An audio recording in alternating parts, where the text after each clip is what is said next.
Blaine was there. I don't think Don Baer was there. He was still a reporter, so we wouldn't have let him in the room. But in 1991, we had a two-day meeting of the Clinton Exploratory Committee about a week and a half or 2 weeks before he announced for president. And there were a lot of people there from around the country, and all of them, or almost all of them, with the exception of a few of us, had urged him to change his position on NAFTA, and Clinton listened and listened and didn't say a word. And at the end of it, I will never forget him getting that microphone and saying, "If you want me to run as an isolationist and a protectionist, get another candidate, because I won't do that." And I think was really a big part of both the New Democrat movement and of the Clinton presidency. And Carroll Quigley always taught about something called future preference, which is what he said always made Western civilization in particular special in the world. And Bill Clinton liked to quote it, especially in 1991 and 1992 when he was running for president. There were two elements to future preference which were important to Clinton and to the New Democrats. The first one was the fundamental belief that the future could always be better than the past. Seems simple, but it's a very important principle. You go back to Carroll Quigley. Each and every person has a responsibility. In fact, Bill Clinton used to say each and every person had and he would underscore this, moral responsibility to make the future better than the past. That was about what individuals were supposed to do for themselves, for their families, to sort of move society forward as a whole. There was also an individual responsibility to the whole, to the community, to the nation. And you see policy efforts like national service, AmeriCorps, growing out of that, but very much a sense that people had a responsibility to give something back. All of that led to policies.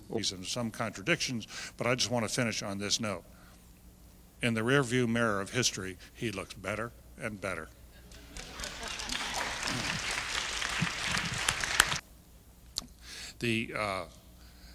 He campaigned as a New Democrat. Early on, there were in his presidency, there were on a number of policies seemed to be lurching left, and then he came back with his budget, which was in fact very much I think a New Democrat sort of budget, and was one of the great successes of his administration.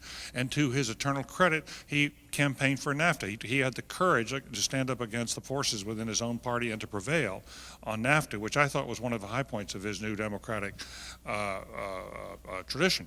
But when it came to health care, it and whose is unfair, who is the Vice President for Strategy, Development, Discovery, and Communications. He's linked to the impossible to think of a liberal business person. Of course, this also somewhat disconnected goals. And the first part was to identify and describe Bill Clinton's ideology. Relevant. So my first job as the Secretary of Defense was to define the security challenges we would face. Only then could I determine a security strategy to replace the strategies of containment and deterrence, those strategies that had prevailed for the previous 4 decades. By February 1994, flames, pretty graphic and pretty tough language. Given that response from North Korea, I determined we should reinforce our military units there with 20 or 30,000 more troops. And I was literally in the cabinet room briefing President Clinton on this proposal, and he was about ready to propose it when the telephone call came from Pyongyang, interrupted our meeting, saying that President Kim Il-sung in North Korea was ready to freeze his nuclear facilities and start negotiating. This is as close to the brink as I hope we ever get.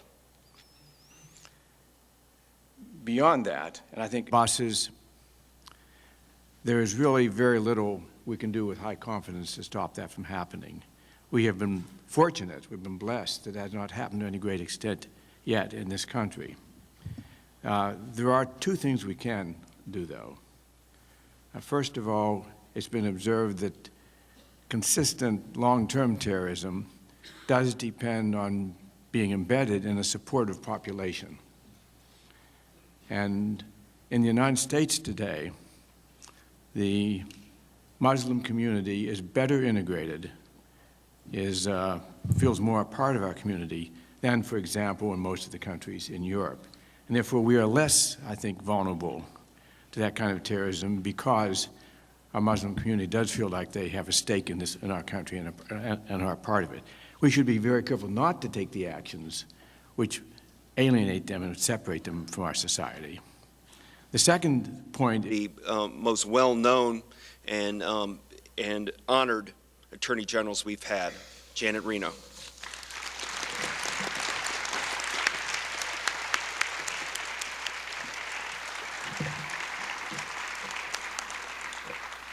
Thank you very much. Some people have asked me why I let myself get cussed at, fussed at, and figuratively beaten around the ears for 7.5 years, and my response is a simple one. It is the greatest opportunity that any lawyer can have to try to use the law the right way to make America safer and freer and to give more people equal opportunity. I urge all of you to consider public service at some point in your career. You can make such a difference, and it is so rewarding. Okay. And I'd say, fine, but can you do this for us? No, thank you, see you later. I wanted to build a partnership where everyone understood that the locals understood their needs and resources better than the feds. The feds had opportunities to provide technical expertise and experience that was important. And we shouldn't be in the process of closing the door to partnerships. So partnership became the model for what we tried to do. A partnership between federal, state, and local officials, between prevention specialists and those who were engaged in the punishment side of the issue. Because I believe that President Clinton, we can make an incredible difference in crime in this country. The crime rate went down the first year, and people said you should get credit for it. And I said, no, crime can go up as easily. But now I have seen a long-term pattern of crime going down, and I have seen the programs we put in place still working in a number of jurisdictions across the country. And beginning with the Republican weed and seed that was part, in many instances, of related efforts through the community policing programs and through the programs we developed, you see a continuity that lasts from one administration to another. And I give the President a tremendous credit for that, because we have seen the training aspects of the Community Police Officers Program make a difference in training attitudes, training techniques that are so important. Part of service learning and so forth. So we wanted civics as part of a basic education. We added also the arts. We felt like in this time where creative learning was so critical that arts and music were absolutely necessary to have a good education, so proficiency in the arts and music. And the final thing we added was foreign language. This country had been way behind in terms of foreign language, lazy on that subject, and the global world was getting very close together, and we needed to have an emphasis on foreign language. That was Goals 2000, to really help reform take hold. Bill Clinton and I had the advantage of having been governors. As I said, we had a pretty good sense of what the governors would accept. We were aware that many state and local leaders remained suspicious of federal mandates, especially from a Democratic president.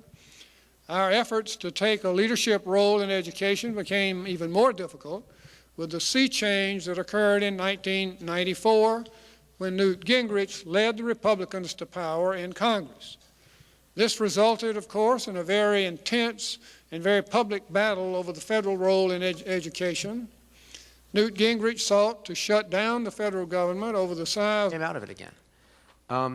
The day, as soon as he became president, he decided that these people, everyone was expecting, everyone was arguing about who's going to be the new Joe Alsop, whose house is he going to come to after the inauguration party for a few drinks, and who's, going to get the first few invitations to all the dinners. It's going to be Camelot all over again.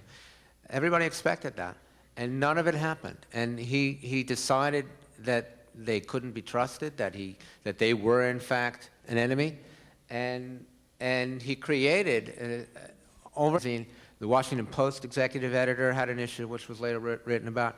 Everybody, it happens all the time. I'm sure all your colleagues. I can't say what's in people's minds. I find it hard to believe that they really believe that. Majority of Americans. Purveyance of what might be referred to as the serious and credible news media outlets. However, Clinton's use of alternative new media outlets during the campaign for the '92 election changed the nature of presidential media coverage. That Clinton appeared regularly on popular, read non-elite television programs and granted interviews to non-traditional press outlets was, to say the least, puzzling to the senior Bush campaign. George H.W. Bush considered such appearances as unpresidential.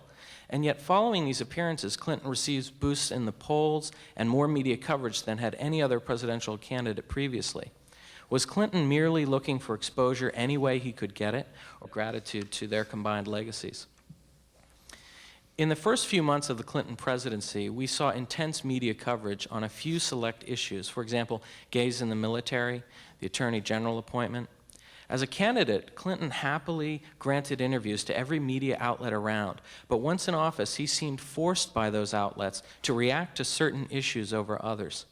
The media actively engaged in the process known as agenda setting, asserting their own collective influence in determining which issues would receive attention from the Oval Office. In taking this proactive position, and by framing stories a certain way, the public's perceived salience of certain issues may also have been altered. It appeared that Clinton's reactions were greatly influenced by the press coverage in the early days of his administration. If you recall, during the campaign of 1992, Bill Clinton did not follow the established system, but also facilitated terrorist acts against the United States. So when you judge the Clinton administration's policy of dual containment, it's not just about Iraq, but it was also designed to contain Iran. And because of the failure of the Clinton administration's Iraq policy, we now see the Iranians in charge of Iraq today at a cost of over 2,000 American lives. It's an absurdity that must be treated in its historical context. And when you do so, the Clinton administration does not come out well. The Sunnis of Iraq have been disenfranchised. Clinton administration. Now, in all due fairness to Clinton, he inherited the Iraq policy from the first Bush administration. He didn't make it up. He inherited a sanctions-based containment that undermined the integrity and legitimacy of UN's weapons inspections. The policy that Bill Clinton inherited was one of using weapons inspections as a vehicle to facilitate the continuation of economic sanctions against Iraq, not to disarm Iraq. Disarmament was not the primary policy of the United States of America when it came to Iraq. It was the maintenance of economic sanctions. Clinton inherited this from the first Bush administration. He also inherited a policy of regime change. The emphasis, as opposed to the legislatures who have to talk. If you look at the way the governors govern, they govern like Bill Clinton, particularly the Democratic governors. Now, it is hard to see it sometimes in Washington, which is still dominated by the interest groups, and with the way congressional districts are now redistricted, where every district in the country practically is party safe, which tends to drive Republicans to the right and Democrats to the left, because they're the only way they get beat is in a primary, so they have to protect their ideologically most extreme flanks. If you don't always see it. But I think where the real governing in this country is being done at the state level, you see that this is very important. And as I said yesterday, it's also important internationally. And I think it explains why so many of us wind up tying ourselves in knots trying to figure him out on these two dimensions. I think the fundamental ideology of Bill Clinton was not liberalism, conservatism, third wayism, or communitarianism, but Clintonism. And by that I do not mean a unique blend of all of the above, which he personally came to personify. What I mean is the ideology of Bill Clinton was always Bill Clinton. Like his predecessor, but not necessarily his successor or some other presidents, I think Bill Clinton desperately wanted to be president, and the rest was peripheral. I think Ricky Ray Rector would agree. Because I'm not sure we know what Clintonism is. I do agree with that general proposition, and there have been a lot of struggles over the last couple of days to try to define that. And a lot of the efforts, it seems to me, are strained because you can't put him in a box. You can't say he is this. Yes, he is that, but he's also these three other things.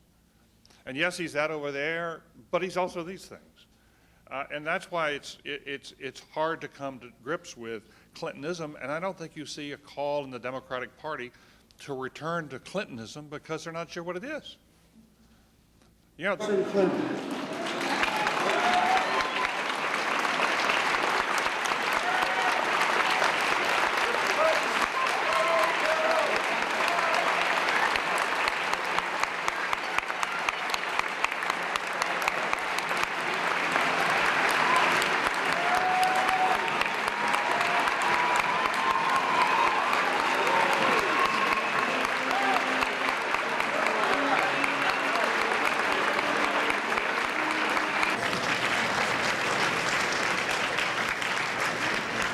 So I would just like to especially extend my own personal welcome to the 42nd President of the United States, the man whose public service we study over the next few days, William Jefferson Clinton. We're so honored that you are here.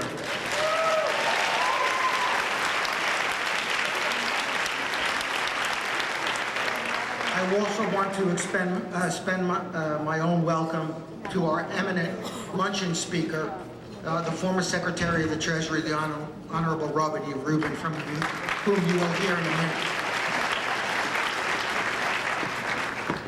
And again, I first spent time with President Clinton at a dinner for about 15 politically experienced financial and media people that a friend of mine, David Sawyer, and I gave for him sometime around the middle of 1991, when he was contemplating the possibility of running for the presidency. We had a 3-hour discussion about a wide range of economic issues.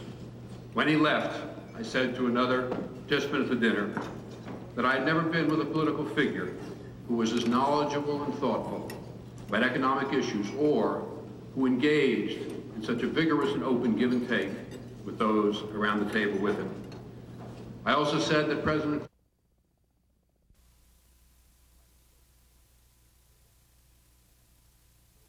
ever be grateful to him for the opportunity he gave me to serve.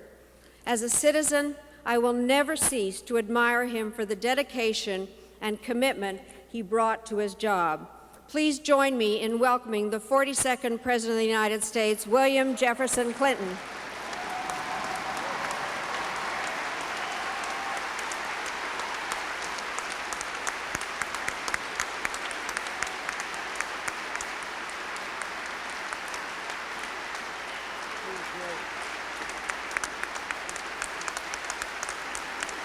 Thank you very much. Thank you.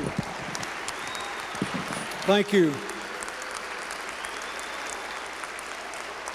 Thank you very much. I want to say to the students here today that one of the things that kind of disturbed me when I was president is often when I would read the coverage of the administration or the coverage of Congress or the coverage of anything, that people didn't seem to take it so seriously. There seemed to be a sort of a cynicism and superficiality to the reporting and almost a compulsion to make a conflict whether there was one or not. So I want to tell you something from the benefit of someone who's almost 60 and who's been in public life in one form or another since shortly after I finished college. I even started to work in politics when I was in college, and I worked for my Senator J. William Fulbright in the last 2 years I was at Georgetown. I have now, I was an attorney general of my state, I was governor for 12 years, I was president for 8 years, and I still get out around and do a thing or two. I have known thousands of people in politics, Republicans and Democrats, conservatives and liberals, and this is what I want you to know. I met the occasional crook. I met the occasional lazy person. I met the occasional dumb person. But the overwhelming majority of people I have known, without regard to party or philosophy, were good, honest, hardworking people who did what they thought was right. And one of the reasons I have deplored the right over the last 25 years in the politics of the Religious Freedom Restoration Act. I have a pretty radical view of the First Amendment. I think that there has to be an extraordinarily good reason to prevent anybody from exercising their religious conviction, whatever it is, or their absence of religious conviction, as long as it doesn't infringe on someone else or violate the Constitution's prohibition against separation of church and state. And so I think we did restore the primacy of. I was under no illusion. We were still a deeply divided country. We were still divided over affirmative action, over immigration, over abortion, notwithstanding the fact that abortion was going down, and we Democrats had offered to pass a national law reflecting the restrictions which Roe v. Wade permits, which don't apply in about 10 states where about 40% of the abortions are performed. Instead, they wanted to fight. So they made it about this partial birth procedure, which was an imprecise term, which threatened, according to many doctors and women I met, the ability of women with severely hydrocephalic children to have further children. So we continued to fight. There was, I thought, a greater consensus about what America's role in the world should be, and we began to seriously deal with the terror issue. We had the first World Trade Center bombing in '93. Those people were captured and tried. And then after Oklahoma City, we tripled the counterterrorism budget of the FBI and began to organize ourselves to try to deal with what we knew would be a very long-term challenge. We also were trying to modernize the military to meet a very different set of demands by scaling down the numbers of people but diversifying what they could do and modernizing the technology. In my second term, when I was elected, what did I want to do? First, we were very near making an agreement with the Republican chairman of the House Ways and Means Committee, Bill Archer, on a long-term solvency plan for Social Security. Gene Sperling came up with a very innovative plan to increase savings for the American people and savings return on top of Social Security. We added about almost 30 years to the life of the Medicare Trust Fund. That's the kind of thing I wanted to do, and we had a lot of environmental activity in the second term. In the world, I was beginning to move from just dealing with the problems that kept presenting themselves to trying to develop a theory that would respond to what apparently was inconsistent developments. You know, if you pick up the paper every day and you look at all the good and bad things that are happening in the world, it almost looks like the political equivalent of chaos theory in physics. And it became obvious to me that we were living in a highly interdependent world and that the job of America was to build up the positive and tear down the negative forces, to try to move to a series of integrated communities where we shared responsibilities and benefits and basic values, just like I was trying to do at home. So that's why I supported, for example, all these organizations, the Asian Pacific Economic Group, the Summit of the Americas, the expanded NATO, a lot of other problems. What are you going to do with all those Republican congressmen that, had problems? And you have another problem, which is, what about other issues? Does that count for more than, for example, the Nixon enemies list? Or a man I very much like personally, President Reagan. I'm a Southerner. It was hard for me to get over the fact that he decided to announce for re-election in Philadelphia, Mississippi, where Goodman, Cheney, and Schwerner were murdered, and tell everybody. And my answer is, first of all, because as we see in Iraq every day, it is very difficult to solve complex problems when we're essentially alone. And secondly, and more to the point, as Bob Rubin said today, we will not forever be the only military, economic, and political superpower. We may, and we should, if we do our business, we'll always be a great and profoundly important country. If we have good values and we live by them, we can always be the greatest country. But we have no right to keep other countries with more people than we have in poverty. And if we tried, we couldn't.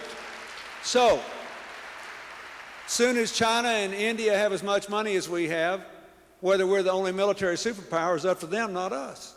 You see the other day where the Secretary of Defense was complaining about China buying these fancy new submarines that run on diesel power, and they're quiet and they run deep, you know. And they said, you know, essentially they said, why not? We got the money. You Americans, you're trying to test in 2 new nuclear weapons. You've changed America's nuclear doctrine for the first time since the atomic bomb was dropped on Hiroshima. You say you might actually use a nuclear weapon first, and you're complaining about us buying submarines because we got the money to do it? So that's my answer back. So my answer is the reason we should be in these groups and cooperate, if we can at all, is we need to be working to create a world we would like to live in when we are no longer the largest dog on the street. And so, and in my second term, what were the mistakes and what were the failures of the first and second term? I want to mention them. But first I want to say, again, if you're a historian or just an interested citizen, you must make a distinction between a mistake and a failure. Franklin Roosevelt implemented some of the things first advocated by his cousin Theodore. Theodore failed to implement it, but it didn't make him a failure for advocating them. So you have to say, where did we fail and deserve an F, and where did we fail and deserve an A for effort? I think it'll be obvious to you what I think on that when I say that I think it was unconscionable that we didn't send a few thousand soldiers in to minimize the slaughter in Rwanda. I think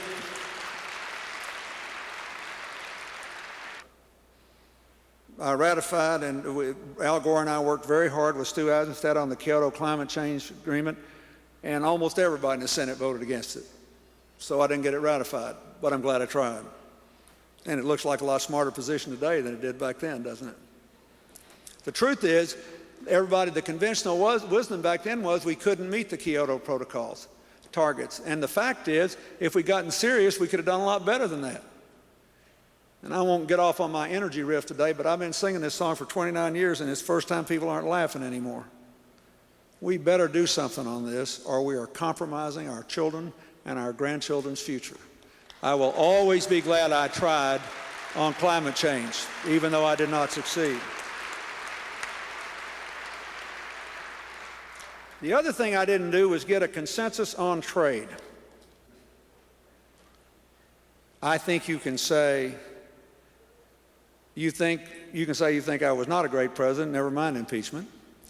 Or you can agree with his statement, but only if you think the impeachment was justified. Otherwise, it was an egregious abuse of the Constitution and law and history of this country, and I should get credit for standing up to it.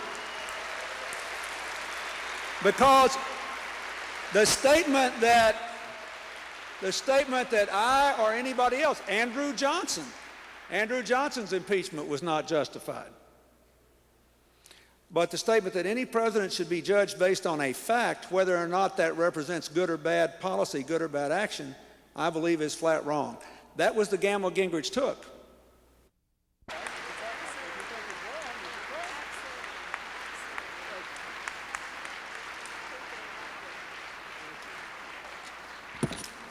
Mr. President, we think it's long overdue that you become an alumnus of Hofstra University. President William Jefferson Clinton, as the 42nd President of the United States, you have shown an extraordinary commitment to promoting equality and economic opportunity at home and around the world. You presided over an unprecedented era of prosperity through economic expansion, investments in education and technology, legislative reform, and job creation. Through the establishment of the Clinton Foundation, you have worked tirelessly to bring quality health care to those in need around the world, to build international partnerships, and to raise awareness about important global issues. For your many extraordinary achievements, and on behalf of our Board of Trustees, we are honored to bestow upon you the degree Doctor of Humane Letters honoris causa.